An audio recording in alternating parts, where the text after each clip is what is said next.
আমাদের study mapping চ্যানেলে সবাইকে স্বাগত। আজ আমরা আমার গণিত ক্লাস 5 পেজ নাম্বার 198 দেখো তোমাদের কয়েকটা ঐকিক নিয়ম দেওয়া আছে, এই অঙ্কগুলো আমরা দেখে নেব। দুটো রাশির মধ্যে সম্পর্ক খুঁজে ঐকিক নিয়মে সমাধান করি, ঠিক আছে। একের দাগে দেখো অঙ্কটা দিয়েছে 3 কিগ্রা ওজনের একটি কাতলা মাছের দাম 450 টাকা হলে 6 কিগ্রা ওজনের অন্য একটি কাতলা মাছের দাম কত। মানে 3 কিগ্রা ওজনের একটা মাছের দাম যদি 450 টাকা হয়, মানে 450 টাকা হয়, বলেছে যে 6 কিগ্রা ওজনের অন্য একটি কাতলা মাছের দাম কত হবে। দেখো 3 কিগ্রার যা দাম, 6 কিগ্রার দাম কি কম হবে? হবে না, বাড়বে। তার মানে দেখো এখানে কি হচ্ছে, কাতলা মাছের ওজনটা যত বাড়ছে, 3 কিগ্রাটা কি মাছের ওজন, 6 কিগ্রা কি মাছের ওজন, তার মানে মাছের ওজন যত বাড়ছে দাম কি হবে?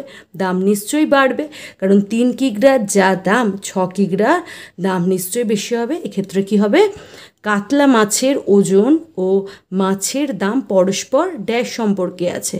কোন সম্পর্কে আছে? সরল সম্পর্কে আছে, কারণ একটার পরিমাণ বাড়লে আরেকটার যদি বাড়ে, ঠিক আছে। মানে এখানে ওজন আর মাছের দাম, মানে মাছের ওজন আর মাছের দাম পরস্পর সরল সম্পর্কে আছে, কারণ এখানে মাছের ওজন বাড়লে মাছের দাম বাড়বে, তার মানে এখানে মাছের ওজন ও মাছের দাম পরস্পর সরল সম্পর্কে আছে। চলো লিখে নিই। কি লিখবে?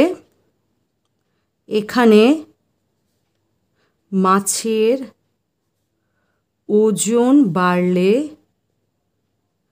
মাছের দাম বাড়বে, তাই তো। সুতরাং মাছের ওজন ও মাছের দাম পরস্পর সরল সম্পর্কে আছে, ঠিক আছে। কি লিখবো আমরা? লিখব গণিতের ভাষায় সমস্যাটি হলো। গণিতের ভাষায় কি লিখবে? এই দিকে লিখবে, কোনটা বার করতে হবে বলো তো? মাছের দামটা বার করতে হবে, তাই মাছের দামটাকে আমরা এই দিকে রাখবো। এই দিকে লিখব মাছের ওজন। মাছের ওজন কিসে থাকবে বলো তো? কিগ্রাতে দেওয়া আছে, তাই আমরা পাশে কিগ্রাটা লিখে দেবো। তোমরা যদি এককগুলো যদি এখানে যদি লিখে দাও না, তাই বারবার করে 3 কিগ্রা 6 কিগ্রা লেখার দরকার নেই। মাছের ওজনের পাশে যদি 3 লিখে দাও, মানে কিগ্রা লিখে দাও, তাহলে এখানে আলাদা করে 3 কিগ্রা লেখার দরকার নেই, শুধু সংখ্যাটা লিখে দিলেই চলবে। আর এখানে যদি না লেখো তবে 3 কিগ্রা এখানে লিখতে হবে। এইদিকে হচ্ছে মাছের দাম। দামটা কিসে বার করছি আমরা? টাকাতে, ঠিক আছে। টাকাটা তাই লিখে দিলাম। 3 কিগ্রা মাছের দাম ছিল 450 টাকা, ঠিক আছে। 6 কিগ্রা মাছের কত দাম হবে, তাই জিজ্ঞাসা ছিল। যেটা বার করব সেটাকে সবসময় ডান দিকে রাখবো, ঠিক আছে। কি লিখবে? সুতরাং 3 কিগ্রা মাছের দাম 450 টাকা। 1 কিগ্রা মাছের দাম কত হবে বলো তো? 1 কিগ্রা কমে যাচ্ছে, কমে গেলে দামটাও কমবে, আর কমলে কি করতে হয়? ভাগ করতে হয়। কত টাকা হবে বলো তো? যদি ভাগ করো, 3 1 3, 3 5 15, আর শূন্যটা বসে গেল, 150 টাকা, ঠিক আছে। তোমরা কিন্তু ভাগগুলো যদি এভাবে করতে অসুবিধা হয় বাইরে করে দেখতে পারো। তার মানে 6 কিগ্রা মাছের দাম কত হবে? 6 কিগ্রা মাছের দাম, দেখো পরিমাণটা আবার বাড়লো। পরিমাণটা আবার বাড়লে আমরা কি করব? গুণ করব। 1 কিগ্রার দাম ছিল 150 টাকা, 6 কিগ্রার দাম দেখো গুণ করে আমরা বার করব। এত কিগ্রা সমান সমান দেখো কত হতে হবে এটা? 6 0 0, 5 6 30, শূন্য বসলো, হাতে 3 থাকলো, 6 কে 6, 7 8 9, 900 টাকা। যেমন করে গুণ করে দেখো এরকম করেও কিন্তু গুণ করতে পারো। 3 দিয়ে 450কে ভাগ করতে পারো, 3 1 3, এইভাবে করবে। আমি একবারে করে দিলাম। যারা একবারে পারবে তারা একবারে করবে, যারা একবারে পারবে না তারা কিন্তু ভেঙে ভেঙে করবে। দেখো ভাগ করলে 150 হয়, ভাগটা করে দেখিয়ে দিলাম। 150কে 6 দিয়ে দেখো গুণ করো, 0 5 6 30, শূন্য বসলো, হাতে 3 থাকলো, 6 কে 6, 7 8 9, ঠিক আছে। 900 বেরোলো। উত্তর কি লিখে দেবে? উত্তর লিখে দেবে 6 কিগ্রা। উত্তর কিন্তু অবশ্যই লিখবে, না হলে নাম্বার কেটে দেবে তোমাদের। মাছের দাম 900 টাকা। ঠিক আছে, আশা করছি তোমরা বুঝতে পেরেছো। এরপরে দেখো 2 দাগের অঙ্কটা দেখে নিচ্ছি। সুলেখা 120 টাকায় 8টি খাবার জলের বোতল কিনে আনলো। সে 5টি একই মাপের জলের বোতল কিনতে চায়। সুলেখার কত টাকা লাগবে? দেখো 8টি সে বোতল কিনেছে 120 টাকায়। সে একই রকম মানে একই মাপের সে 5টা জলের বোতল কিনবে, তবে তার কত টাকা লাগবে? ঠিক আছে, চলো আমরা দেখে নিচ্ছি। এখানে দেখো 8টা বোতলের যেই দাম, 5টা বোতলের দাম কি হবে? তার থেকে নিশ্চয়ই কম হবে। তার মানে কি এখানে বোতলের পরিমাণের সঙ্গে দাম কি মানে সরল সম্পর্কে আছে, কারণ বোতলের সংখ্যা কমলে দামও কমবে। কি লিখবে এখানে? বোতলের সংখ্যার সাথে বোতলের দাম সরল সম্পর্কে আছে, কারণ একটি বাড়লে অপরটি বাড়বে আর একটি কমলে অপরটি কমবে। ঠিক আছে, সুতরাং গণিতের ভাষায় সমস্যাটি হলো, তার মানে কি লিখবো বলো তো? আমাদের 5টা বোতল কিনতে কত টাকা দিতে হবে দাম বার করব, তাই তো? তার মানে এইদিকে আমরা লিখবো, এইদিকে লিখবো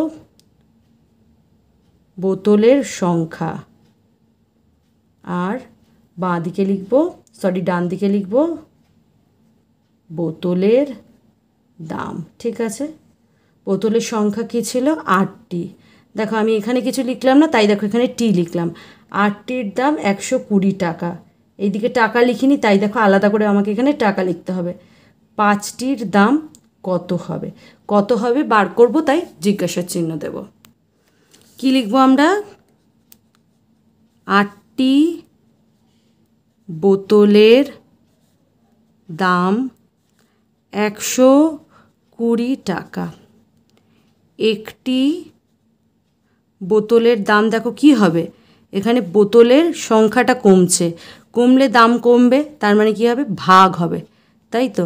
দেখো ভাগটা করো, 8 দিয়ে এই দিকে করবে, নিচে 120কে ভাগ করো। 8 1 8, 9 10 11 12, 4 নামলো ওপর থেকে, দেখো এটা বিয়োগ হয়ে 4 নামলো, ওপর থেকে 0 বসলো। 5 8 40, কত হলো? 15 টাকা।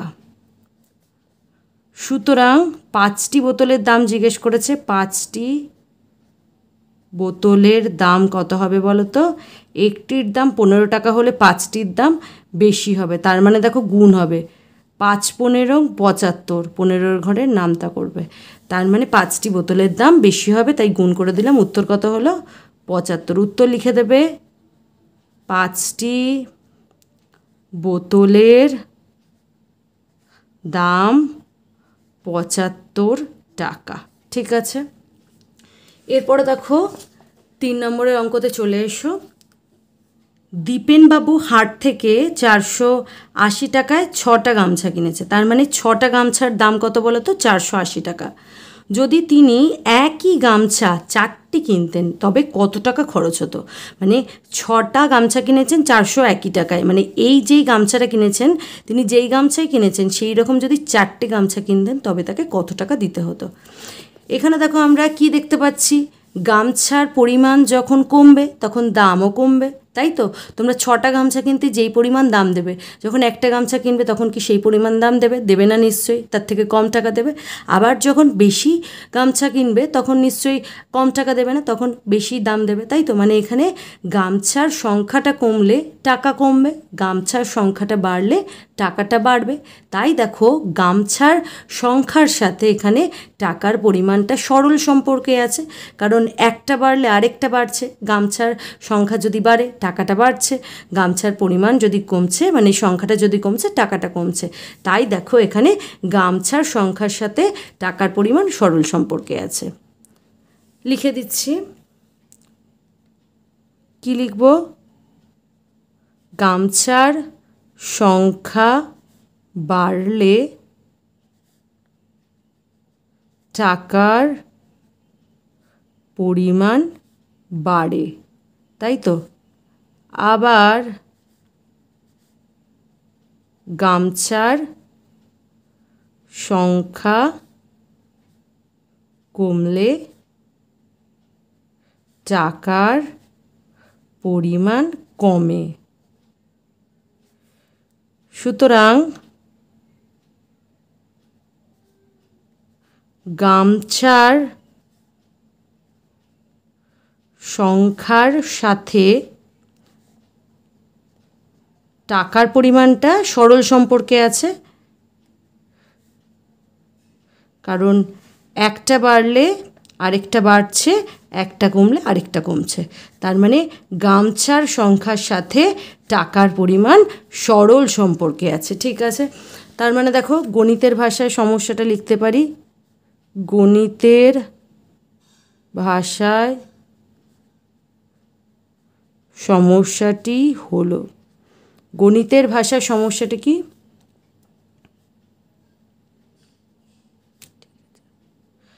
গামছার সংখ্যা আর এদিকে গামছার দাম। গামছার সংখ্যা কি? 6টি। 6টি গামছার দাম 480 টাকা। 4টি গামছার দাম দেখো কত হবে আমরা জানি না, বের করব, তাই জিজ্ঞাসার চিহ্ন দিলাম। ঠিক আছে, একটু সরে গেছিল। কি লিখবে? 6টি গামছার দাম সমান সমান 480 টাকা।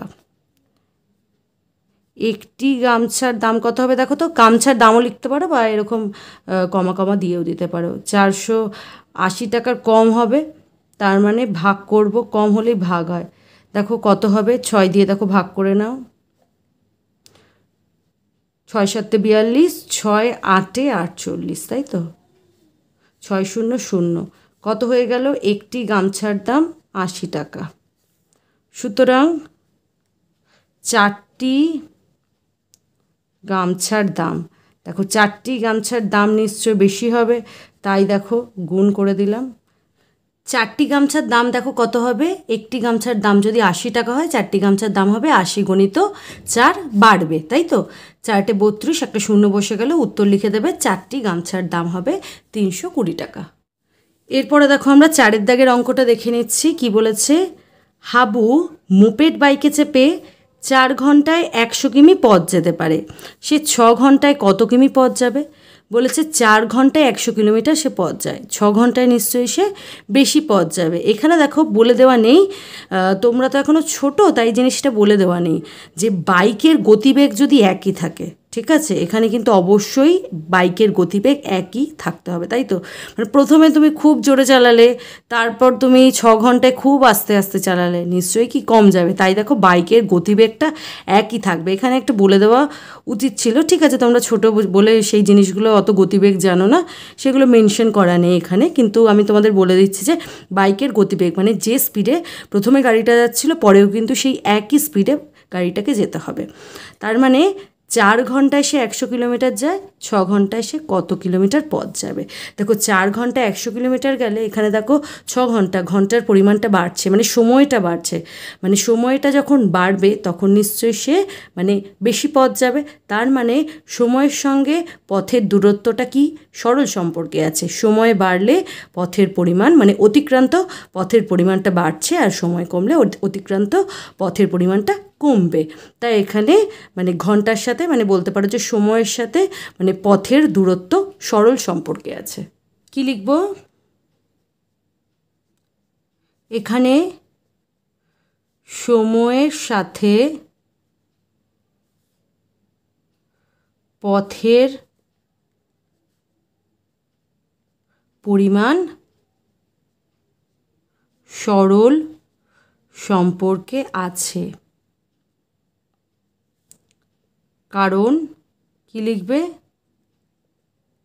সময় বাড়লে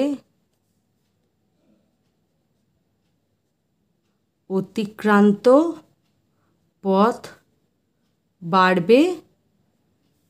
আর কি? সময় কমলে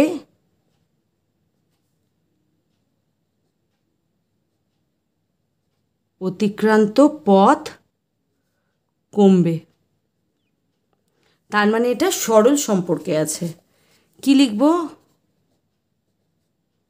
গণিতের ভাষায় সমস্যাটি হলো। গণিতের ভাষায় সমস্যাটা কি করে লিখব? দেখো কোনটা বার করব? কত কিমি পথ যাবে, মানে কত কিমি পথ যাবে সেটা তাই ডান দিকে লিখব। সময়, এটা কিসে বার করব? আমরা লিখব ঘন্টাতে। আর এদিকে হবে অতিক্রান্ত পথ, এটা কি কিলোমিটারে হবে। ঠিক আছে। 4 ঘন্টায় সে যাচ্ছিল 100 কিলোমিটার। এরপরে আমরা বার করব 6 ঘন্টায় সে কত কিলোমিটার যাবে। কি লিখব? 4 ঘন্টায় যায় 100 কিমি। 1 ঘন্টায় যায়, দেখো কম যাবে তাই ভাগ করব, 4 দিয়ে ভাগ করে দেব, কত হবে? 25 হবে। ঠিক আছে, 25 কিমি। খুব সহজ। দেখো 100 দিয়ে, মানে 100কে যদি 4 দিয়ে ভাগ করো 25 হবে। আর দেখো 6 ঘন্টায় সে যাবে, 6 ঘন্টায় যাবে, নিশ্চয়ই বেশি পথ যাবে, তাই দেখো গুণ করব। 25 গুণিত 6 এত কিমি, হয়ে যাবে 150 কিমি। কারণ 5 6 30, 3 থাকলে 6 দুগুণে 12, 13 14 15। ঠিক আছে, উত্তর কি লিখে দেবে? 6 ঘন্টায় 150 কিমি পথ যায়। ঠিক আছে, এরপরে দেখো আমরা 5-এর দাগের অঙ্কটা দেখে নিচ্ছি। কি দিয়েছে? একটি মালগাড়ি 6 ঘন্টায় 210 কিমি পথ যেতে পারে, মানে 6 ঘন্টায় যায় 210 কিমি। 5 ঘন্টায় গাড়িটি কত দূরত্ব যাবে? একইভাবে বার করতে হবে। 6 ঘন্টায় যদি 210 কিলোমিটার যায়, 1 ঘন্টায় নিশ্চয়ই সে কম যাবে, মানে কমই যাবে। আর 5 ঘন্টায় সে আরও বেশি যাবে, মানে 1 ঘন্টার থেকে সে বেশি যাবে। ঠিক আছে, চলো আমরা বার করে নিচ্ছি। এখানে দেখো একই জিনিস, এখানেও হচ্ছে সময়ের সাথে মানে অতিক্রান্ত পথ সরল সম্পর্কে আছে। কি লিখব? সময় ও অতিক্রান্ত পথ পরস্পর সরল সম্পর্কে আছে। কারণ একটি বাড়লে, বিভিন্নভাবে লেখাটা লিখিয়ে দিচ্ছি, মানে নিজেরা যেটা বুঝছো সেটা তোমাদের লিখতে হবে। মানে সেটা সরল সম্পর্কে আছে না ব্যস্ত সম্পর্কে আছে সেটা লিখতে হবে। সেটার জন্য যেটা তোমাদের লিখতে হয় যে একটা বাড়লে আরেকটা বাড়ে, একটা বাড়লে একটা কমলে আরেকটা কমে, সেটা তোমাদের লিখতে হবে। কারণ সরল সম্পর্কে তো তার জন্যই থাকে, কারণ একটি বাড়লে আরেকটি বাড়ছে। ঠিক আছে, মানে সময় যদি বাড়ে অতিক্রান্ত পথও বাড়ছে, সময় যদি কমে অতিক্রান্ত পথও কমছে। গণিতের ভাষায় সমস্যা।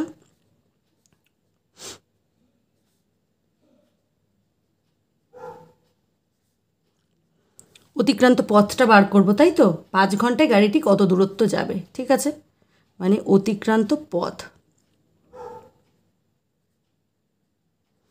আর এদিকে হচ্ছে সময়। সময় ঘন্টায় লিখব এখানে।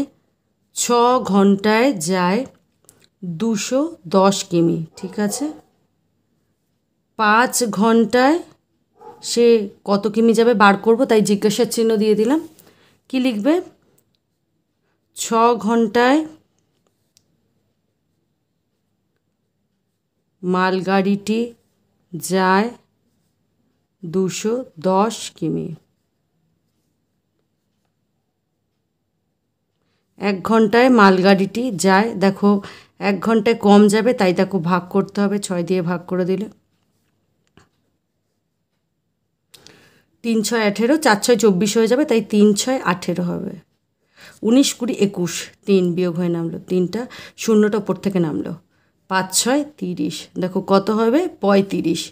তার মানে 1 ঘন্টায় মালগাড়িটা যাবে 35 কিলোমিটার। 5 ঘন্টায় যাবে, দেখো 5 ঘন্টায় মালগাড়িটি যায়, দেখো 35 গণিত 5 কিমি। 5 5 25, হাতে 2টা থাকলো, 3 5 15, 16 17। তার মানে 5 ঘন্টায় যাবে সে 175 কিলোমিটার। উত্তর লিখে দেবে। মালগাড়িটি 5 ঘন্টায় যাবে 175 কিমি। ঠিক আছে, ভিডিওটা যদি ভালো লেগে থাকে অবশ্যই লাইক শেয়ার ও সাবস্ক্রাইব করে দিও। দেখা হচ্ছে পরের ভিডিওতে।